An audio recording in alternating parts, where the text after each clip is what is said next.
Hey guys, welcome back to my channel smiley C classes. I hope guys आपने video का first part तो देखा ही होगा, और अगर उससे रिलेटेड आपकी कोई भी डाउट्स हैं तो आप वो मुझे बता सकते हो कमेंट बॉक्स के अंदर। ओके गाइस, ओके आज ये हमारा सेकंड पार्ट है और इस पार्ट के अंदर हमारा ये चैप्टर जो है वो फिनिश हो जाएगा। उसके बाद हम लोग जो है नेक्स्ट चैप्टर की ओर मूव करेंगे।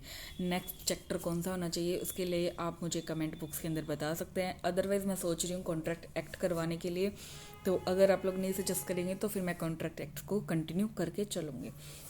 और अगर आपको किसी और सब्जेक्ट के ऊपर भी, किसी भी टॉपिक के ऊपर कोई भी वीडियो चाहिए तो please ask me in comment section. I will definitely provide you, because ये आपको हेल्प करेगी और आपके एग्ज़ाम जो है वो बहुत ज़्यादा पास आ रहे हैं। ओके गाइज, सो बिना टाइम वेस्ट किए हुए अभी हम स्टार्ट करेंगे। और एज यू नो, लाइक अगर आपको मेरी वीडियोस पसंद आती है तो इसे लाइक करें, कमेंट करें, फ्रेंड्स के साथ शेयर करें एंड मेरे चैनल को सब्सक्राइब करना मत भूलना। ओके गाइज, चलो अभी हम स्टार्ट करते हैं। सो आज हम लोग पढ़ने वाले हैं जो हमारा फोर्थ पॉइंट है, that is about mode of registration या फिर incorporation of company. Like company को हम रजिस्टर कैसे करवाएंगे। तो कंपनी को रजिस्टर करवाने के लिए सबसे पहले हमें किसकी ज़रूरत पड़ती है। लाइक आप बोल सकते हो प्रमोटर्स की ज़रूरत पड़ती है। प्रमोटर कौन होते हैं? लाइक आप बोल सकते हो मेंबर भी प्रमोटर हो सकते हैं और मेंबर प्रमोटर नहीं भी हो सकते। ठीक है, तो प्रमोटर क्या होता है? जो क्या करते हैं, कंपनी के प्रोस्पेक्टस को क्या करते हैं, जिनका नेम कंपनी के प्रोस्पेक्टस में और एनुअल रिटर्न के अंदर होता है, जो क्या करते हैं, कंट्रोल करते हैं कंपनी की अफेयर्स को डायरेक्टली और इनडायरेक्टली। और लाइक बोर्ड ऑफ डायरेक्टर को क्या करते हैं, इंस्ट्रक्शन देते हैं कि ठीक है तुम लोग ऐसे काम करो, ये काम ऐसे होना चाहिए, ये डील करो, मतलब इस डील को ऐसे ऑर्गेनाइज करो एंड वट एवर। मतलब कंपनी में बहुत सारे काम होते हैं, तो वो सारे काम लोग क्या करते हैं, प्रमोटर उन पे क्या प्रोवाइड करवाते हैं, हमें गाइडेंस प्रोवाइड करवाते हैं।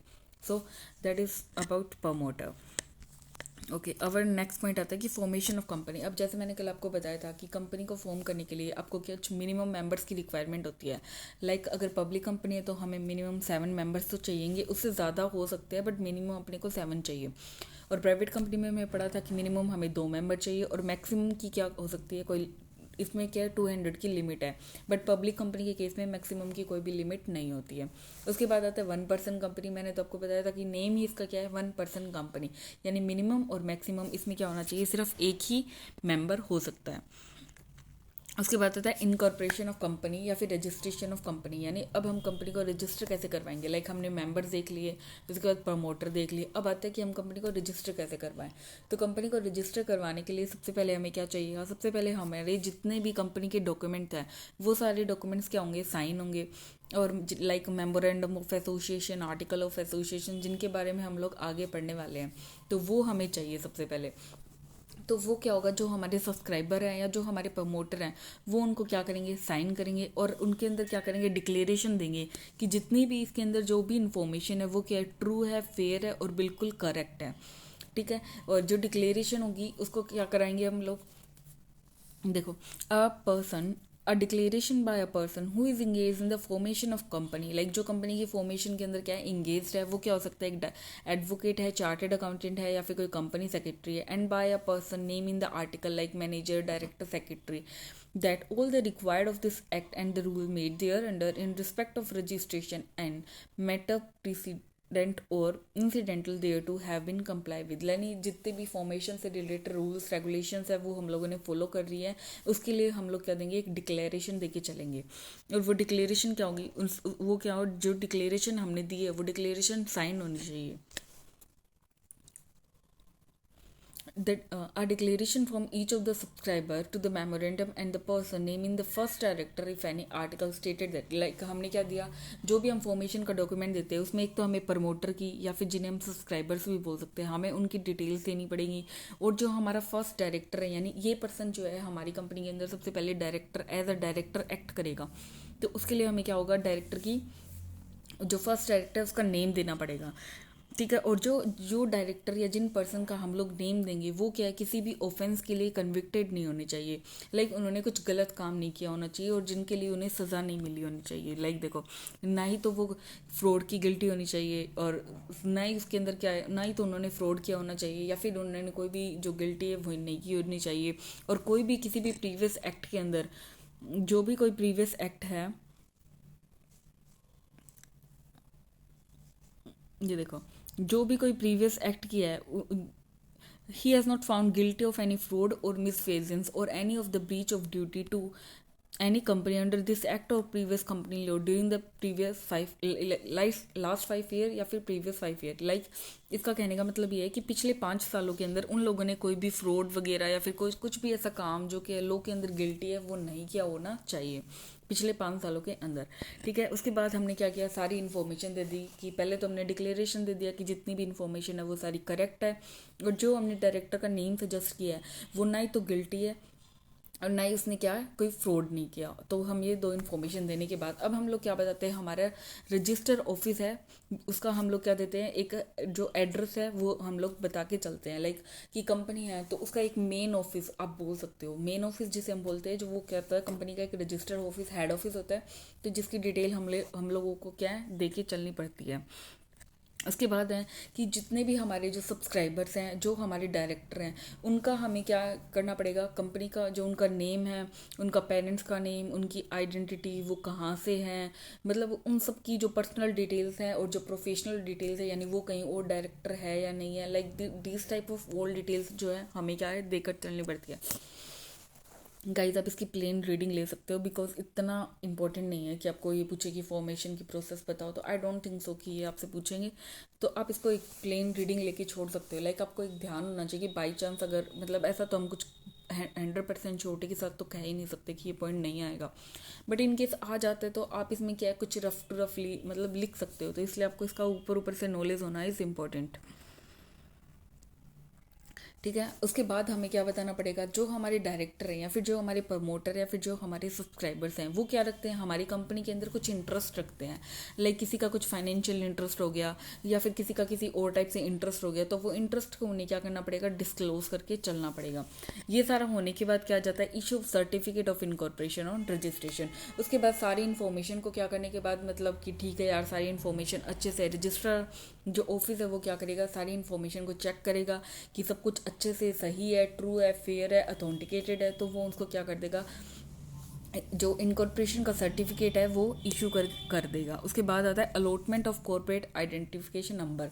जैसे हमारा लाइक किसी पर्सन होता है उसका क्या होता है कि पैन नंबर हो गया, आधार कार्ड नंबर हो गया, लाइक किसी डायरेक्टर है तो उसके लिए डिन नंबर हो गया, वैसे ही कंपनी के लिए होता है सिन नंबर यानी कॉर्पोरेट आइडेंटिटी नंबर, यानी उस कंपनी का एक पहचान का नंबर की अच्छा इस नंबर की जो है तो ये कंपनी है तो वो उससे यानी कंपनी के सिन नंबर से हम लोग कंपनी की सारी इन्फॉर्मेशन है वो क्या ड्राइव कर सकते हैं। उसके बाद आता है सारे इन्फॉर्मेशन है, जितने भी डॉक्यूमेंट्स हैं हम उनको क्या करना पड़ेगा, मेंटेन करके रखना पड़ेगा और रजिस्ट्रार के पास फाइल भी करना पड़ेगा। और कोई भी जो कंपनी का मेंबर है, पर्सन है, वो उनको इंस्पेक्ट कर सकता है। लाइक किसी को लगता है कि नहीं यार मुझे कंपनी का मेमोरेंडम ऑफ एसोसिएशन चेक करना है या फिर आर्टिकल ऑफ एसोसिएशन चेक करना है या फिर मुझे कंपनी का प्रोस्पेक्टस देखना है, तो वो क्या कर सकते हैं, कंपनी को एक एप्लीकेशन देके वो अपना जो भी इंफॉर्मेशन है, जो भी डॉक्यूमेंट है, उनको एक्सेस कर सकते हैं। अतः फर्निशिंग ऑफ करेक्ट और इनकरेक्ट फर्निशिंग ऑफ फॉल्स और इनकरेक्ट इन्फॉर्मेशन। लाइक अगर है ना हमने क्या किया at the time of incorporation और पोस्ट इनकॉर्पोरेशन, यहाँ पे 2 ऑप्शन हमें दिए हुए हैं। फर्स्ट ऑफ ऑल आता है at the time of incorporation, यानी हम लोग क्या करें खुद को रजिस्टर करा रहे हैं, बट उस बीच मैंने क्या किया, लाइक झूठे झूठे बात मतलब चीज़ें दिखा दी कि कंपनी के पास ये है वो है फलाना है धिमकड़ा है, लेकिन कंपनी के पास ऐसा कुछ भी नहीं था। यानी हमने क्या किया, गलत इन्फॉर्मेशन दे के हमने क्या किया, अपना रजिस्ट्रेशन कराया। तो उसके लिए हमें कौन सी पेनल्टी एप्लीकेबल होती है, 447 की पेनल्टी हमें एप्लीकेबल होती है। ये 447 की पेनल्टी हम लोगों को आगे पढ़ने के लिए मिलेगी। बाकी इसका जो वाइड डिस्क्रिप्शन होता है, लाइक डिस्कशन होता है, वो हमारे इंटरमीडिएट और फाइनल के अंदर आपको पढ़ने को मिलेगा। उसके बाद आता है कि पोस्ट इनकॉर्पोरेशन, यानी मेरा रजिस्ट्रेशन तो हो गया बट उसके बाद मैं क्या कर रही हूँ, कंपनी के अंदर कोई गड़बड़ घोटाला कर रही हूँ। लाइक कि ठीक है यार अब तो मेरा रजिस्ट्रेशन तो हो ही गया, अब तो मैं कुछ भी करूँगी, लाइक मैं तो यहाँ की महारानी हूँ, ऐसा कुछ सोचने लग जाते हैं कंपनी वाले। तो क्या करते हैं, उसके बाद जो हमारा रजिस्ट्रार ऑफिस होते हैं हम उनको क्या करते हैं, गलत गलत इन्फॉर्मेशन प्रोवाइड करवाना स्टार्ट कर देते हैं, फ्रॉड करना स्टार्ट कर देते हैं। तो जिसकी वजह से हमारा जो सर्टिफिकेट ऑफ इनकॉर्पोरेशन यानी जो हमारा रजिस्ट्रेशन है वो क्या है कैंसिल कर दिया जाता है, जिसके बारे में हम लोग आगे पढ़ने वाले हैं। इसके अंदर भी जो हमारी 447 की पेनल्टी है वो लगती है। अब आता है ऑर्डर ऑफ ट्रिब्यूनल, यानी ट्रिब्यूनल को क्या लगता है कि भाई सारी इन्फॉर्मेशन जो कंपनी है वो गलत प्रोवाइड करवा रही है, रजिस्ट्रार को इन्फॉर्मेशन गलत दे रही है, फ्रॉड कर रही है कंपनी। कंपनी जो मटेरियल इन्फॉर्मेशन है उनको तो क्या कर रही है, सुपर सप्रेस कर रही है, यानी उनको छुपा रही है, और जो इमटेरियल इन्फॉर्मेशन है उनको दिखा रही है। तो इसलिए अगर या तो ट्रिब्यूनल को खुद से ऐसे लगता है कि नई कंपनी कुछ छुपा रही है, या फिर क्या है, रजिस्ट्रार ने क्या है कंपनी को, यानी ट्रिब्यूनल के पास एप्लीकेशन दी है। और तो इस केस के अंदर क्या होता है कि जो ट्रिब्यूनल है वो क्या है, ऑर्डर पास करता है। ठीक है, तो ट्रिब्यूनल कुछ ऑर्डर पास कर सकते हैं, तो वो ट्रिब्यूनल क्या ऑर्डर पास करता है, या तो देखो ट्रिब्यूनल को जो भी ऑर्डर सही लगे मतलब वो पास कर सकता है। ठीक है, अभी मेरे को ऐसा लगता है कि इस कंपनी को बंद कर देना चाहिए तो बंद करवा देगा। अगर ये लगता है कि इस कंपनी की लाइबिलिटी जो लिमिटेड लाइबिलिटी होती है उसको क्या कर देना चाहिए, मेंबर की लाइबिलिटी अनलिमिटेड कर देनी चाहिए, तो अनलिमिटेड कर देगा। कंपनी का ऐसे लगता है कि नहीं, जो सॉरी ट्रिब्यूनल का ऐसे लगता है कि नहीं नहीं इसका तो रजिस्ट्रेशन कैंसिल करो, ये तो बहुत गड़बड़ घोटाले करती है, तो क्या है वो रजिस्ट्रेशन भी कैंसिल कर सकता है। और कंपनी का ऐसा लगता है कि नहीं यार रजिस्ट्रेशन करने से कुछ नहीं होगा, इस कंपनी को क्या करो, आउट करो, बंद कर दो, तो वो वाउंड अप का भी जो ऑर्डर है वो दे सकता है। और अगर कुछ भी और भी ऑर्डर लगे कि नहीं यार इसमें ये डायरेक्टर को हटा देना चाहिए, फिर ये डायरेक्टर को ऐड करना चाहिए, तो ऐसे कुछ भी उसको लगेगा ना, वो कुछ भी ऑर्डर जो है वो एक ऑर्डर अपनी मर्जी से वो क्या है पास कर सकता है। लेकिन ये सारे ऑर्डर पास करने से पहले ट्रिब्यूनल को क्या देनी पड़ती है, opportunity of being heard. Like एक पर्सन, अब ठीक है मैं कंपनी हूँ, ठीक है, अगर कोई मेरे को बंद कर रहा है तो अब भाई मतलब मेरे को एक मौका तो दो, मेरी बात रखने का तो मौका दो भाई, मतलब मैंने ऐसे क्यों किया, या फिर मैंने ऐसा किया ही नहीं, किसी ने मतलब मेरे साथ कोई साजिश, वो सीरियल्स में नहीं दिखाते षड्यंत्र, हाँ, तो किसी ने मेरे खिलाफ कोई षड्यंत्र रचा हो, तो ऐसा कुछ भी हो सकता है ना यार, कुछ भी हो सकता है होने को। तो इसलिए क्या है, सामने वाले के एक मौका तो देना ही चाहिए ना, क्या पता सब सॉर्ट आउट हो जाए। तो इसलिए हम लोग क्या करते हैं, एक सामने वाले को एक मौका देकर चलते हैं, और इसीलिए हर बार ट्रिब्यूनल क्या देता है, एक अपॉर्चुनिटी ऑफ बीइंग हर्ड देके चलता है। ठीक है, और उसके बाद जो कंपनी को लगता है वो जो ट्रिब्यूनल को लगता है उसके बाद वो ट्रिब्यूनल क्या करती है, वो ऑर्डर पास कर देती है। आई नो गाइज मेरी शक्ल बहुत घटिया आ रही है इस वियर्ड थे कैमरा में, हाँ बिकॉज ठीक है थोड़ा लो क्वालिटी है तो एडजस्ट कर लो इतना, मैं भी एडजस्ट कर रही हूँ ना यार, इतनी गंदी शक्ल आ रही है वैसे थोड़ी, चलो ठीक है जो भी है।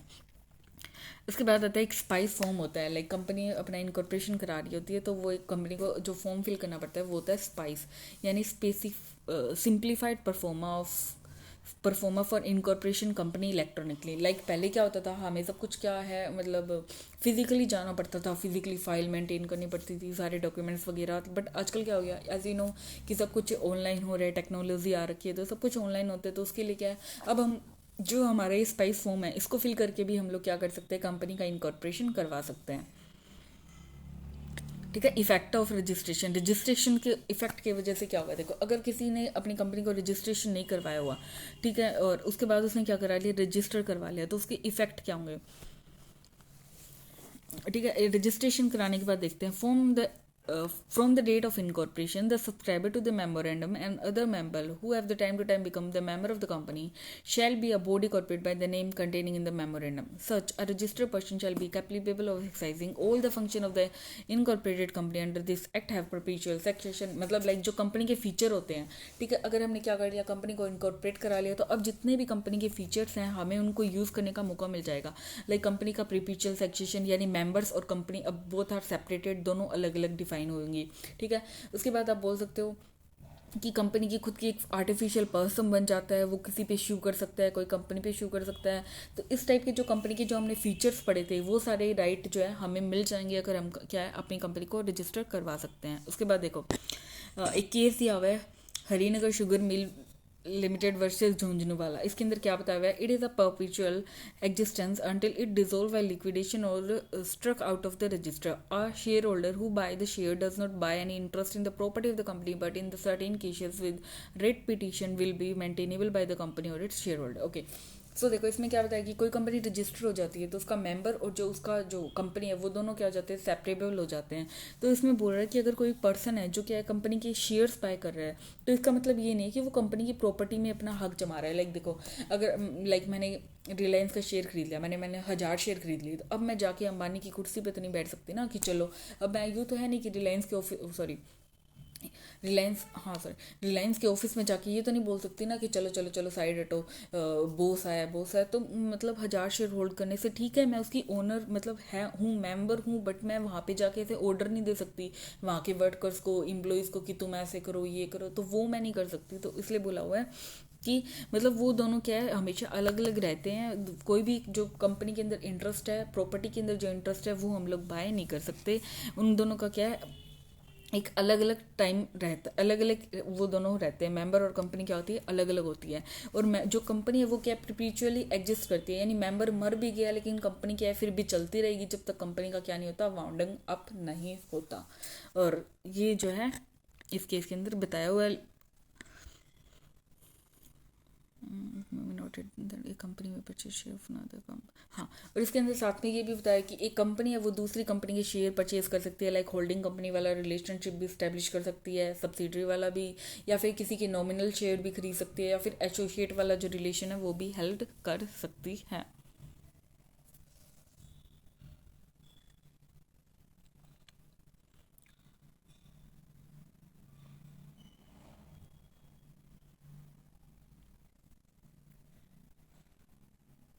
ठीक है, उसके बाद एक देखो, एक heavy electronical union versus state of Bihar, एक ही केस लो दिया हुआ है। इसके अंदर क्या होता है कि मतलब चलो अपन मैं आपको पढ़ाई देती हूँ। The law recognise such a company as a judicial person separate and distant from its, मतलब इसमें ना जो सारे आपको केस लॉज मिलेंगे वो सेपरेबिलिटी या फिर परपेचुअल सक्सेशन, उन सब के ऊपर ही केस लॉ मिलेंगे। जैसे ये डिस्टेंसेशन वाला आ गया कि जो मेंबर है कंपनी है वो डिस्टेंस होती है कि अगर किसी कंपनी की शेयर कैपिटल अगर कोई सेंट्रल गवर्नमेंट हेल्ड कर रही है और उसके सारे शेयर्स हैं, या फिर है कोई भी प्रेसिडेंट ऑफ इंडिया हेल्ड कर रहा है, तो इसका मतलब ये नहीं होता कि वो कंपनी का कुछ भी does not make any different in the position of a registered company, यानी जो कंपनी रजिस्टर्ड है वो तो वैसी की वैसी रहेगी, चाहे उसे सेंट्रल गवर्नमेंट हेल्ड करे या फिर कोई शेयर कैपिटल है उसकी, या फिर कोई भी जो प्रेसिडेंट ऑफ इंडिया हेल्ड करे, उसके अंदर कोई भी डिफरेंस नहीं आता, बिकॉज कंपनी और जो मेंबर होते हैं वो क्या होते हैं, अलग अलग होते हैं।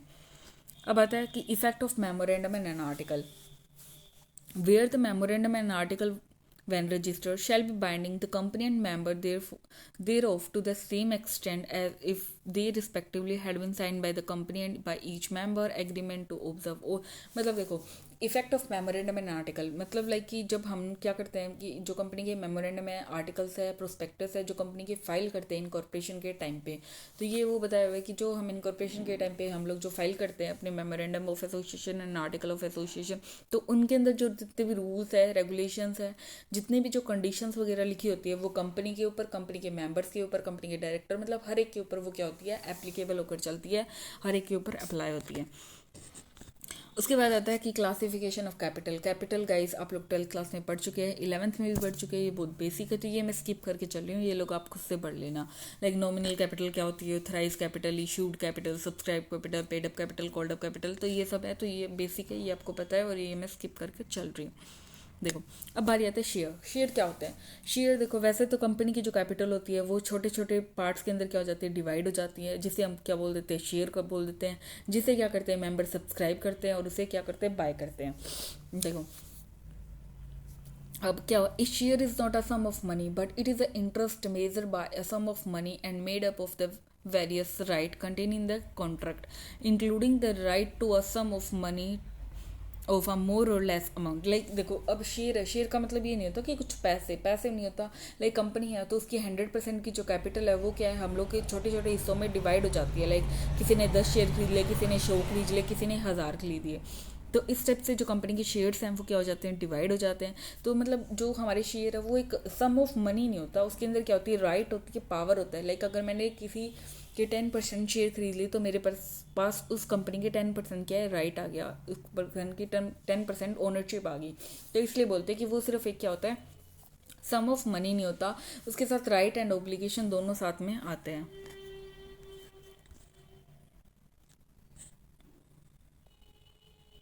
ओके अब आपको पता है ये शेयर क्या होते हैं, नंबर्स के अंदर होते हैं, हर शेयर का एक नंबर होता है। लाइक अब मैंने शेयर इशू किया तो अब मैं ऐसे थोड़ी ना बोलूँगी कि मेरे पास 10,000 रुपये की शेयर है, लेकिन मैं उनको नंबर ऑफ में भी बताऊंगी। ठीक है, मेरे पास 10,000 रुपये के 100 शेयर है, या फिर ऐसे, तो नंबर तो जो शेयर होते हैं वो क्या होते हैं, प्रॉपर नंबर्ड होते हैं। उसके बाद आती है शेयर कैपिटल कौन कौन सी होती है। आपके पास दो शेयर कैपिटल होती है, प्रेफरेंस शेयर कैपिटल और equity share capital.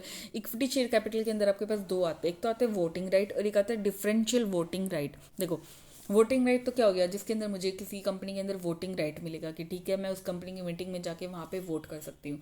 But vote is differential, मतलब डिफरेंशियल मतलब का मतलब होता है कि डिफरेंट टाइप का राइट मिल गया आपको। लाइक कि अगर ऐसे है कि मतलब मान लो अगर मैंने 100 रुपये वाला शेयर खरीदा तो मुझे क्या होगा, सिर्फ वोटिंग राइट मिलेगा। अगर मैंने 110 रुपये वाला शेयर खरीदा तो मुझे वोटिंग राइट मिलेगा और मुझे 5 टाइम डिविडेंड मिलेगा। लाइक हर एक किसी को अगर कोई और शेयर मतलब 100 रुपये वाला शेयर खरीदोगे तो आपको सिर्फ एक टाइम ही डिविडेंड, मतलब एक बार ही डिविडेंड, यानी 100 रुपये डिविडेंड मिलना है तो वो 100 रुपये मिलेगा।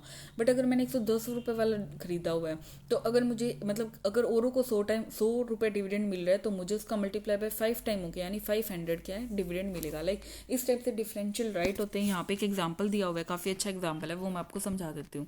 तो जिससे आपको ये जो डिफरेंशियल वोटिंग राइट क्या होता है वो आपका कवर हो जाएगा। देखिए Tata motor in 2008 introduce equity share with differential voting right call equity share in the right issue. In this issue every 10 A equity share carried only one voting. देखो जो हमारे पास जो 10 A इक्विटी शेयर है वो तो क्या है, सिर्फ हमें वोटिंग राइट प्रोवाइड करवाएगा, but would get 5% point more dividend than the declare on each of the ordinary share since A equity share did not carry the similar voting right. It has been traded to the discount to the other common share having the voting right. Other company which have issued equity share with differential voting right are Future, Retailer, Jain Irrigation among them. तो देखो इसमें यही बताया कि कुछ share होते हैं जिन पे सिर्फ एक एक जो कॉमन राइट है जो सबको मिलता है, और कुछ शेयर होते हैं डिफरेंशियल वोटिंग राइट, यानी आप इसको डिस्काउंट पे इशू कर दोगे या कुछ भी आप इसमें एक्स्ट्रा करके एक्स्ट्रा क्या है कमास एक्स्ट्रा आपको अर्निंग मिलेगी। जैसे इसमें क्या दिया हुआ है कि एक तो हमारे पास था इक्विटी ए शेयर था, ठीक है, जो हमने इशू किया था, carried only on one voting rate but would get 5% point more dividend then that declare on each of the ordinary share. यानी जो जो ऑर्डिनरी शेयर थे उस पर तो क्या मिलता है, सिर्फ वोटिंग राइट मिलता है अपने को, लेकिन जो हमारा इक्विटी शेयर ए है इस पर वोटिंग राइट तो मिलेगा मिलेगा, लेकिन इसमें क्या होगा 5% ज़्यादा हमें क्या मिलेगा, साथ में डिविडेंड भी मिलेगा। इसीलिए जो हमारा शेयर ए हो गया वो तो क्या हो गया, एक हमारा डिफरेंशियल राइट वाला शेयर हो गया, और जो हमारे ऑर्डिनरी शेयर है वो क्या हो गया, ओनली वोटिंग राइट वाले शेयर्स हो गए। इसके बाद आता है प्रेफरेंस शेयर कैपिटल, ये आप पढ़ लेना, बिल्कुल ईजी है, क्या होता है वो आपको समझ आ जाएगा। उसके बाद आता है मेमोरेंडम ऑफ एसोसिएशन। ठीक है, मेमोरेंडम ऑफ एसोसिएशन के अंदर क्या होती है, एक पावर दी हुई होती है, लाइक जो हमारे डायरेक्टर्स हैं और उनको पावर दी होती है कि वो क्या क्या काम कर सकते हैं। यानी जब कंपनी इस्टेब्लिश होती है तो हमें क्या करना पड़ता है, रजिस्ट्रेट के पास memorandum of association and article of association register कराने पड़ते हैं। तो जो मेमोरेंडम ऑफ एसोसिएशन होता है उसके अंदर हम लोग क्या है पावर्स डिफाइन करते हैं, कंपनी की पावर डिफाइन करते हैं कि ये पावर से कंपनी क्या हुई है, इनकॉर्पोरेट हुई है। ठीक है, it defines constitute and all the scope of power of the company with which it has to be establish under the act. It is the very foundation on which the whole edification of the company is build. Now देखते हैं क्या है, यहाँ पे हमें कुछ powers जो है डिफाइन की हुई है। ठीक है, मेमोरेंडम ऑफ एसोसिएशन के अंदर सब ऑब्जेक्ट क्या है, मतलब हम मेमोरेंडम ऑफ एसोसिएशन को क्यों रजिस्टर करवाते हैं। तो सबसे पहले इसका ऑब्जेक्ट आता है कि जो मेमोरेंडम ऑफ एसोसिएशन है वो इसके अंदर लिखा होता है कि कंपनी का क्या ऑब्जेक्ट है, लाइक कंपनी क्यों आ रही है। लाइक मेरा पर्पज है ट्रेडिंग करने का, तो मैं अपने मेमोरेंडम ऑफ एसोसिएशन में क्या दूंगी कि मेरा पर्पज जो है ट्रेडिंग करने का है, और ये प्रोडक्ट है जो मेरा ट्रेडिंग करने का प्रोडक्ट, ये प्रोडक्ट है जो मैं ट्रेडिंग करूँगी। तो इसलिए जो मेरा ऑब्जेक्ट है वो मैं यहाँ पर डिफाइन करके चलती हूँ। ठीक है, उसके बाद जो मेमोरेंडम ऑफ एसोसिएशन होता है वो पावर देता है किसको, शेयर होल्डर को और क्रेडिटर को, deal with company to know what is the power are and which activity it can be engage. Like जो हमारे शेयर होल्डर हैं और जो हमारे क्रेडिटर हैं उनको क्या पता चलेगा कि कंपनी क्या काम कर रही है, कैसे कर रही है, तो वो क्या करेंगे, मेमोरेंडम ऑफ एसोसिएशन को पढ़ लेंगे, जिसकी वजह से उन्हें पता चलेगा कि कंपनी का ऑब्जेक्ट क्या है और कंपनी क्या है, किस एक्टिविटी यानी क्या एक्टिविटी कर रही है, लाइक मैन्युफैक्चरिंग है, ट्रेडिंग है, मतलब कौन सी, और मैन्युफैक्चरिंग कौन से फील्ड में मैन्युफैक्चर कर रही है। तो ये सारी डिटेल जो है उसके अंदर मेंशन होती है। और मेमोरेंडम ऑफ एसोसिएशन है वो एक पब्लिक डॉक्यूमेंट है। थर्ड पॉइंट हमारा जो क्या है, पब्लिक डॉक्यूमेंट है। मेमोरेंडम ऑफ एसोसिएशन क्या है, हमारा एक पब्लिक डॉक्यूमेंट है जिसे कोई भी पर्सन जो क्या है कभी भी इंस्पेक्ट कर सकता है और उससे जो नॉलेज है वो ले सकता है। ठीक है। और उसके अंदर साथ में ये बताया जाएगा कि कौन से जो हमारी जो कंपनी है वो क्या कर रही है, मनी बोरो कर रही है, तो उसे उसी पर्पज के लिए अप्लाई करेगी जिस पर्पज के लिए उसने क्या किया है, बोरो किया है।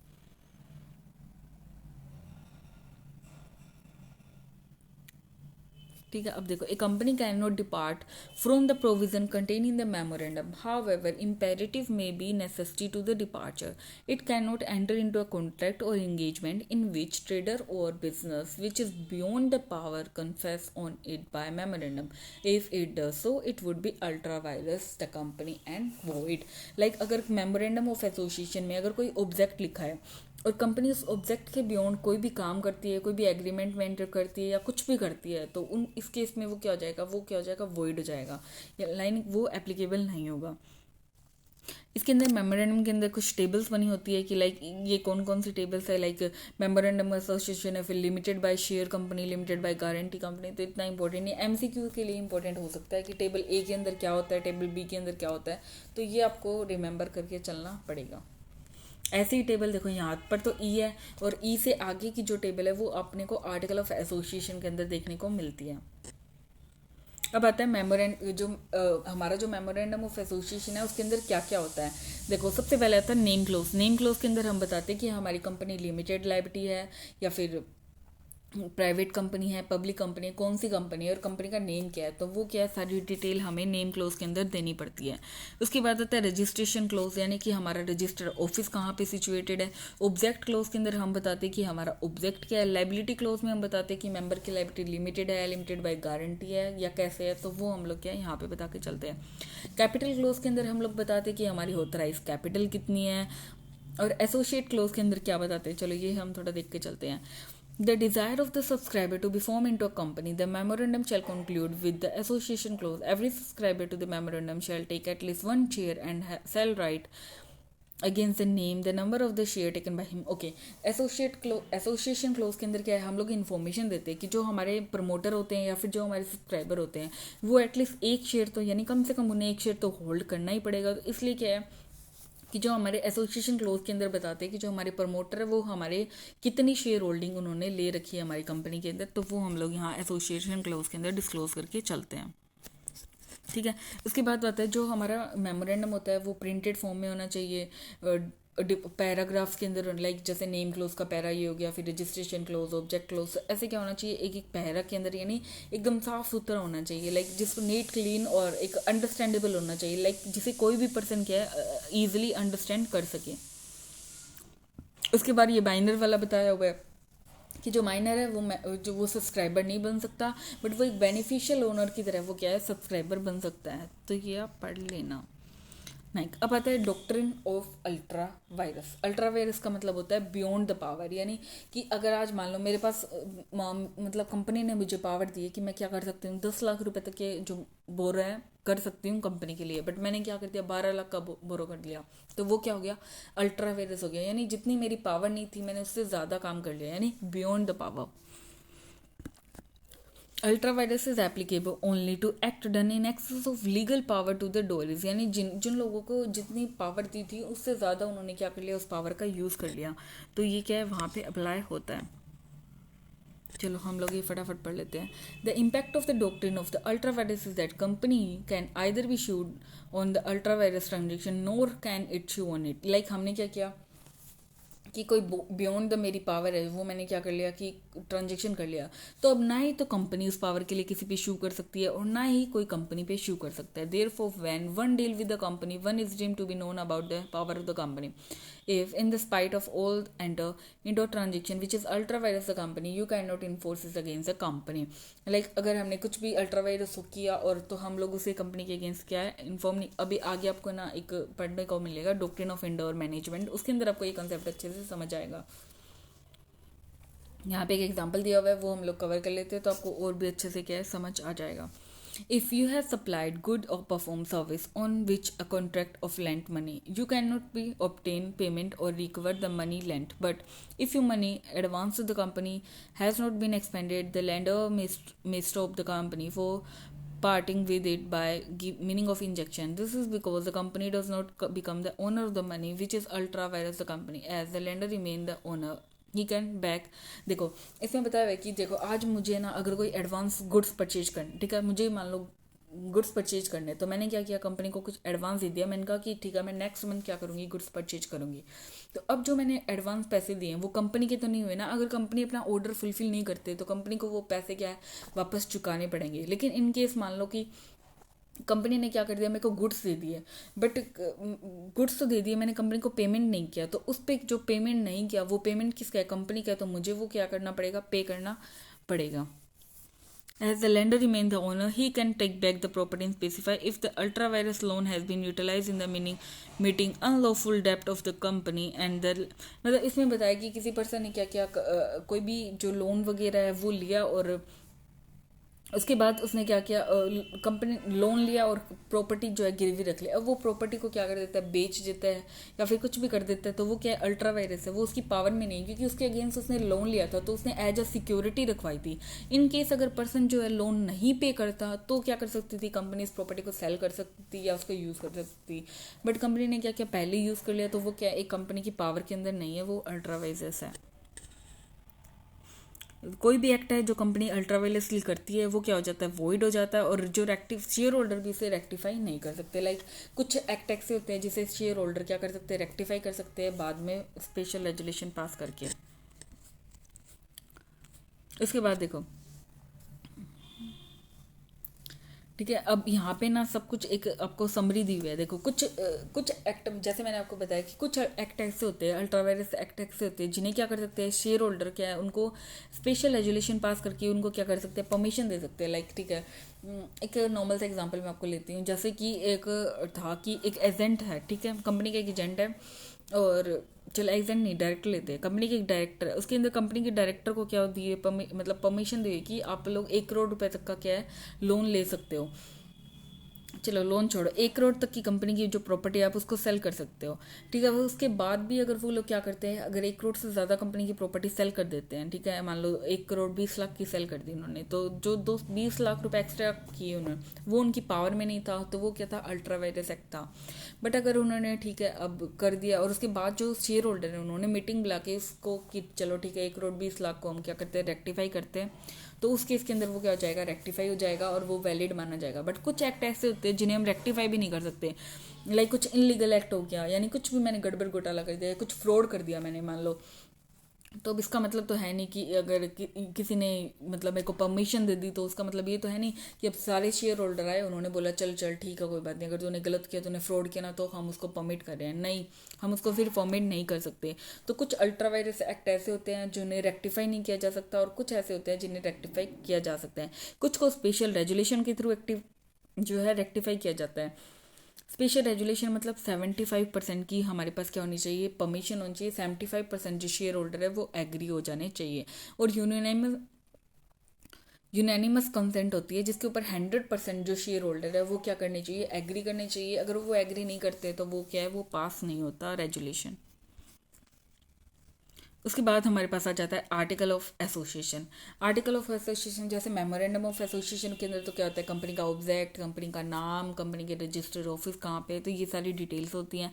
बट जो हमारा आर्टिकल ऑफ एसोसिएशन है वो क्या करता है, रूल्स एंड रेगुलेशंस को कंटेन करके चलता है। लाइक कि कंपनी के रूल्स और रेगुलेशन, यानी कंपनी का ये रूल है, ये रेगुलेशन है, कंपनी को ऐसे ऐसे रन करना है, और यानी अगर कंपनी ने ये किया तो हर पर्सन की ये ड्यूटी है, ये उसकी राइट्स हैं, तो ये सब कुछ है वो डिफाइन करके चलता है। देखो the article of association of the company are its rules and regulation which are frame to manage its internal affair, यानी कंपनी की जो इंटरनल मैनेजमेंट है हम उसको कैसे कंडक्ट करेंगे उसके बारे में यहाँ पे डिफाइन किया होता है।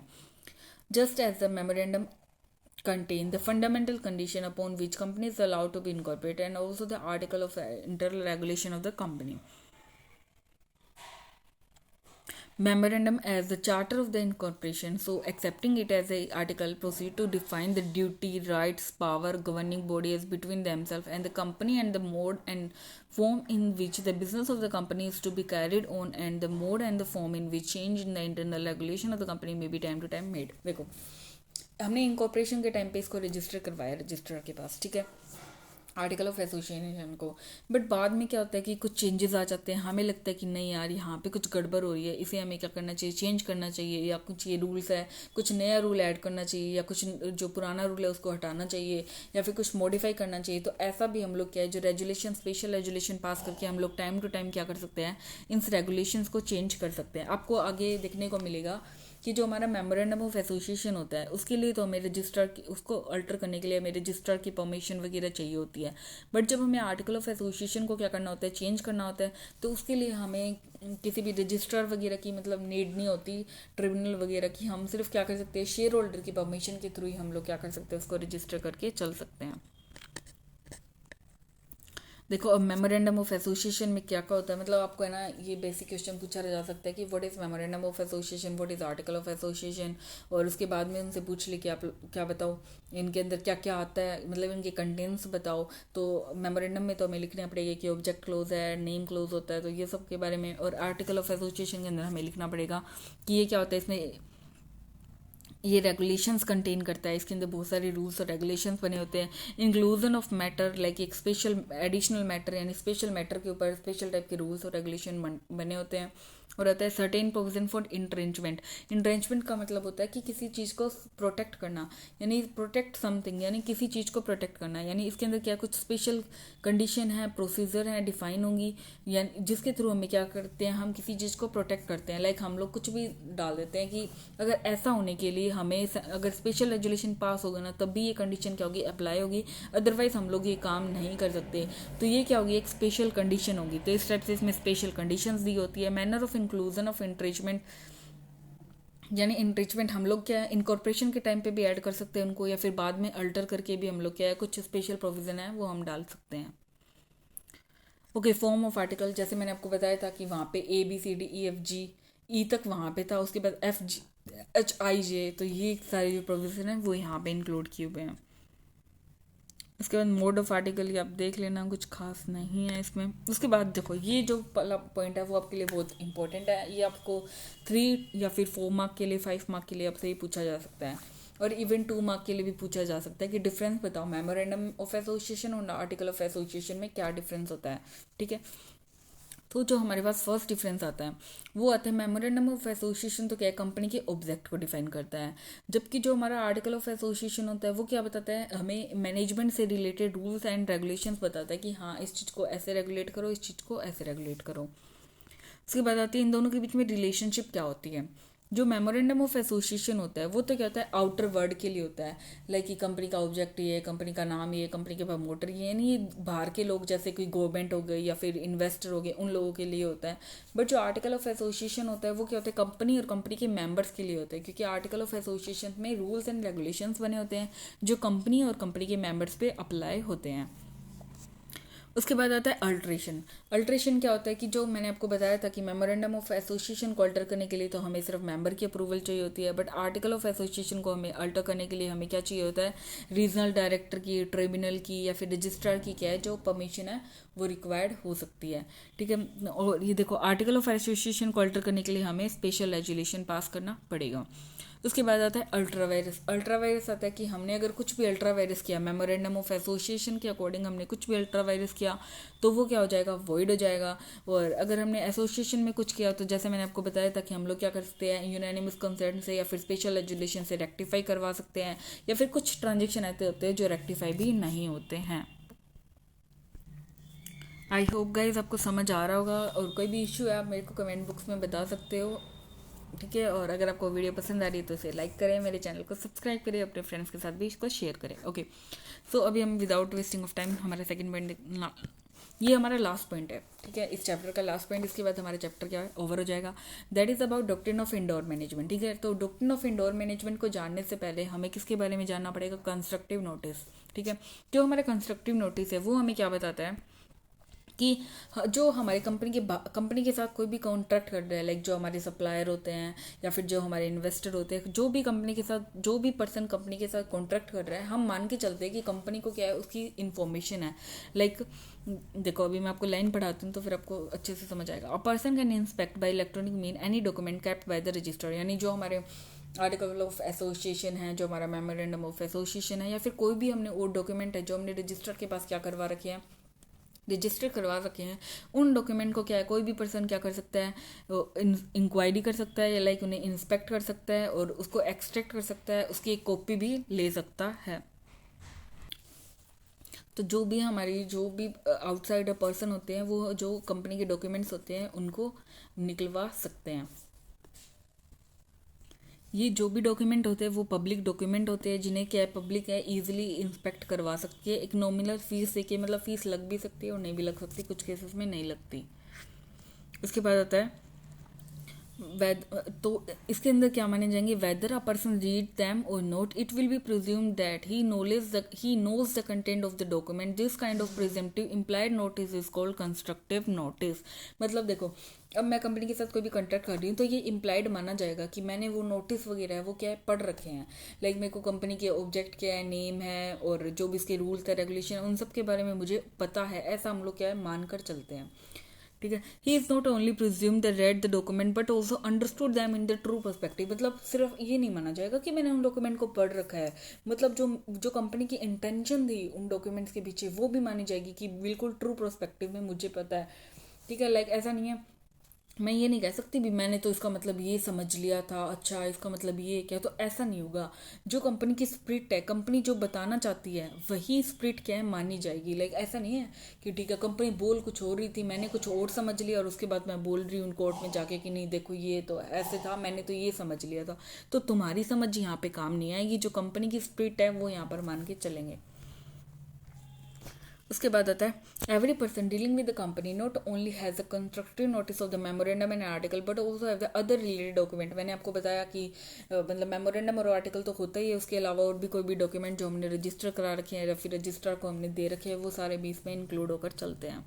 ठीक है, अब आता है डॉक्ट्रिन ऑफ इंडोर मैनेजमेंट। मतलब जो डॉक्ट्रिन ऑफ इंडोर मैनेजमेंट है वो कंस्ट्रक्टिव नोटिस का क्या है, एक एक्सेप्शन है। लाइक अब मान लो कि कोई नॉर्मल पर्सन होगा, उसे कंपनी के हर चीज़ का तो नॉलेज हो नहीं सकता कि कंपनी के अंदर क्या चल रहा है, कंपनी के रूल्स है, रेगुलेशंस है, तो ऐसे सब इनके लिए क्या लेके आया, जो डॉक्ट्रिन ऑफ इंडोर मैनेजमेंट लेके आया। तो इसके अंदर क्या होता है कि एक आउटसाइडर है, जैसे मैं हूँ, और मान लो कि कंपनी को मैं लोन दे रही हूँ, और एक लिमिट थी कंपनी के अंदर कि अगर कोई भी पर्सन 10 लाख से ज़्यादा का लोन, क्या अगर कंपनी 10 लाख से ज़्यादा का लोन लेती है तो कंपनी को डायरेक्टर को क्या स्पेशल एजुलेशन पास करवाना पड़ेगा। अब मैं कंपनी को लोन दे रही हूँ और मेरे को डायरेक्ट ने बोला कि हाँ हमने स्पेशल एजुलेशन पास करवा लिया, तो मैं ये मान के चलूँगी कि मैंने कंपनी ने जो जितनी भी सारी रिक्वायरमेंट्स थी वो फुलफिल कर ली है, यानी मैं अपना गुड फिट में काम कर रही हूँ, और मैं ये मान के चलूँगी कि कंपनी ने जितनी भी जो फॉर्मेलिटीज़ थी, डिटेल्स थी, वो सब कुछ क्या है फुलफिल कर लिया है। तो इसलिए ये क्या है डॉक्ट्रिन ऑफ इंडोर मैनेजमेंट। यानी जहाँ पे कंस्ट्रक्टिव नोटिस में ये प्रिज्यूम किया जाता था कि जो कॉन्ट्रैक्ट करने वाले को सब कुछ पता है आउटसाइडर पार्टी को, तो अब जहाँ पे इंडोर मैनेजमेंट लाया गया, जहाँ पे क्या है जो आउटसाइडर उसको रिलीफ दी गई कि ठीक है हम जो हमारी बेसिक रिक्वायरमेंट है, लाइक अब 10 लाख से ज़्यादा लोन लेने के लिए स्पेशल एजुलेशन पास करना पड़ेगा, तो मैं ये प्रिज्यूम करके चलूँगी कि कंपनी ने स्पेशल एजुलेशन है वो पास कर लिया है। ठीक है, तो ये क्या दिया गया था, एक कंपनी जो एक आउटसाइडर थी उनके लिए एक रिलीफ के तौर पे लेके आए थे। गाइस ये पॉइंट इंपॉर्टेंट है इस चैप्टर का, और इसके ऊपर आपको श्योरली आपको 5 मार्क का क्वेश्चन मिल सकता है। कोई भी केस स्टडी बना के आपको दे सकते हैं और आपसे पूछ सकते हैं कि डॉक्ट्रिन ऑफ इंडोर मैनेजमेंट को डिफाइन करो, तो वो आपको यहाँ पे डिफाइन करना पड़ेगा। सॉरी, जैसे मैंने आपको जो लोन वाला एग्जांपल दिया था उसी टाइप का एक एग्जांपल है, बॉन्ड्स रिलेटेड है, वो यहाँ पे डिफाइन किया हुआ है, ये लोग आप पढ़ सकते हो। अब उसके बाद बोला हुआ है कि डॉक्ट्रिन ऑफ इंडोर मैनेजमेंट के भी कुछ एक्सेप्शन हैं, जहाँ पे ये प्रिज्यूम करके नहीं चला जाएगा कि भाई आपको ये सब पता था कि कंपनी ने, ठीक है, तो जहाँ पे doctrine of indoor management apply नहीं होता।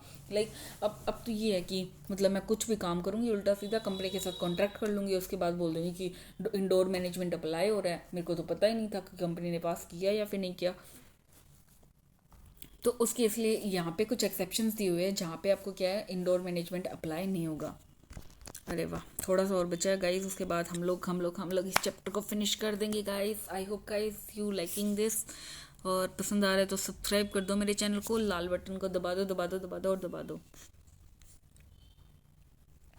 अब आते हैं यहाँ पे इसकी कुछ एक्सेप्शन। देखो फर्स्ट जो एक्सेप्शन होता है वो आता है कि एक्चुअल और constructive knowledge of in regulatory.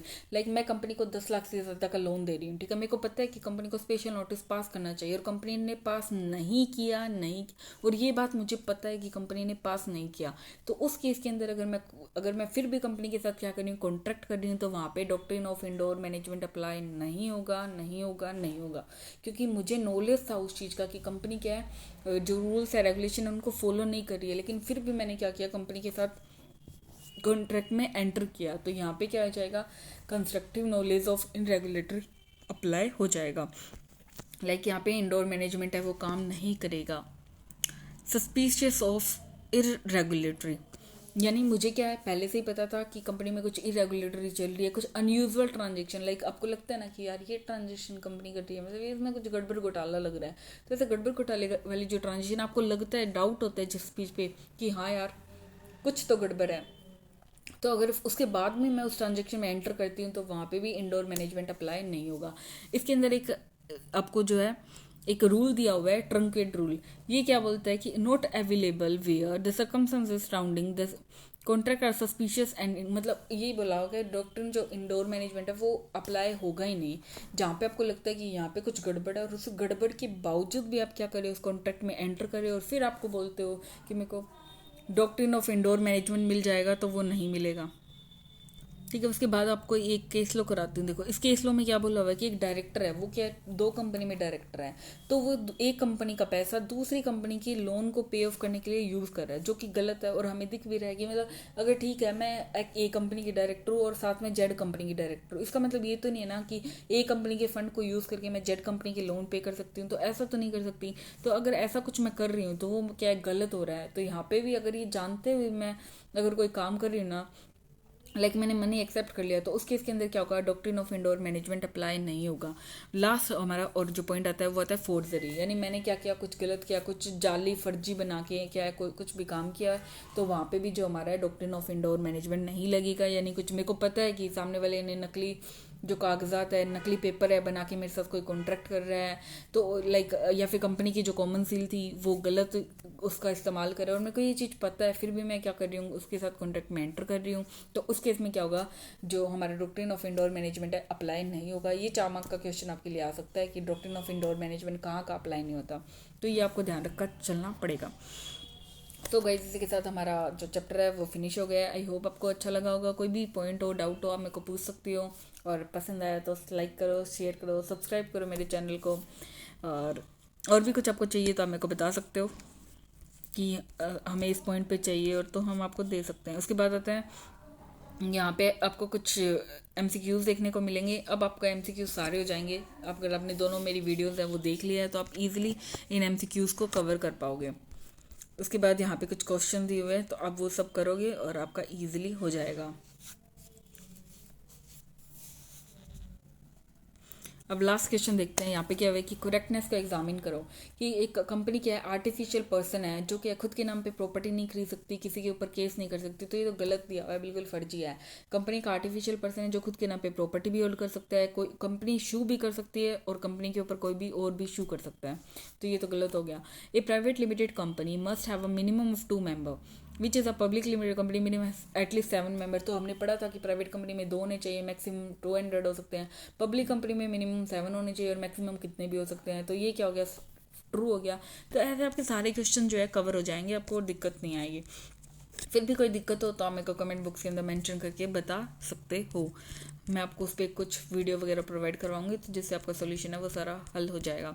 I hope guys आपको मेरी वीडियो पसंद आई होगी तो इसे लाइक करें, शेयर करें और सब्सक्राइब करना तो भूलें ही मत। ओके गाइस, ठीक है, stay healthy, keep smile and prepared well for your exam. Don't be hesitated कि कैसा होगा क्या होगा, don't worry, everything will be going great and it's time to leave. Okay guys, bye bye.